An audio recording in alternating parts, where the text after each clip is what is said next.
Stranger in a Strange Land by Robert A. Heinlein.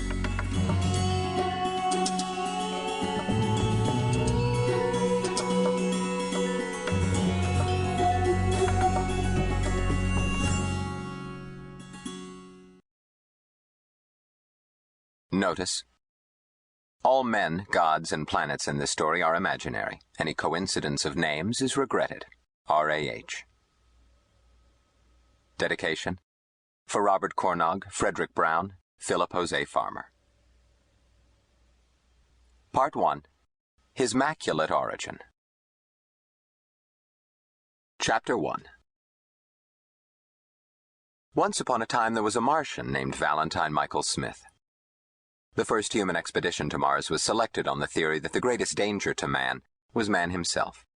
At that time, 8 Terran years after the founding of the first human colony on Luna, an interplanetary trip made by humans had to be made in free-fall orbits. From Terra to Mars, 258 Terran days, the same for return, plus 455 days waiting at Mars while the planets crawled back into positions for the return orbit. Only by refueling at a space station could the envoy make the trip. Once at Mars, she might return, if she did not crash, if water could be found to fill her reaction tanks, if 1,000 things did not go wrong. 8 humans, crowded together for almost 3 Terran years, had better get along much better than humans usually did. An all-male crew was vetoed as unhealthy and unstable. 4 married couples was considered optimum, if necessary specialties could be found in such combination. The University of Edinburgh, prime contractor, subcontracted crew selection to the Institute for Social Studies. After discarding volunteers useless through age, health, mentality, training, or temperament, the Institute had 9,000 likely candidates.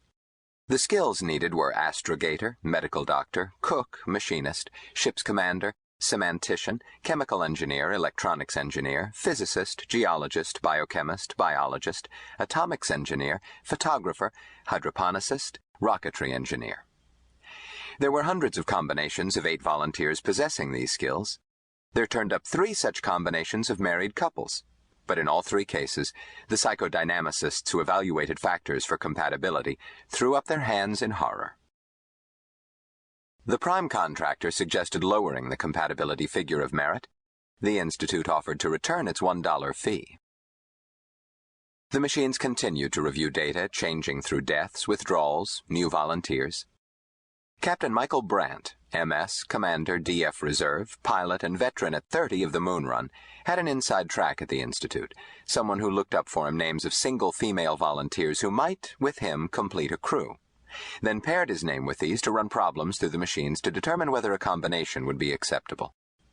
This resulted in his jetting to Australia and proposing marriage to Dr. Winifred Coburn, a spinster 9 years his senior. Lights blinked, cards popped out. A crew had been found. Captain Michael Brandt, commanding. Pilot, astrogator, relief cook, relief photographer, rocketry engineer. Dr. Winifred Coburn Brandt, 41, semantician, practical nurse, stores officer, historian. Mr. Francis X. Seeney, 28, executive officer, second pilot, astrogator, astrophysicist, photographer.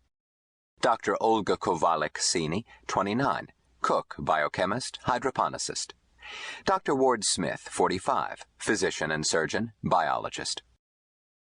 Dr. Mary Jane Lyle Smith, 26, atomics engineer, electronics and power technician.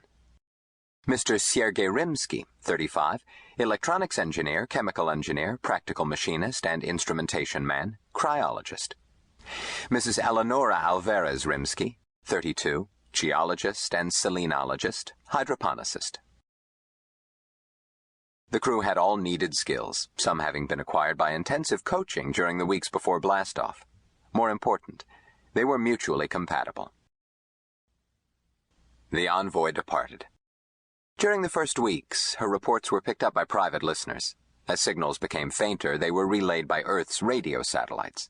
The crew seemed healthy and happy. Ringworm was the worst that Dr. Smith had to cope with. The crew adapted to freefall, and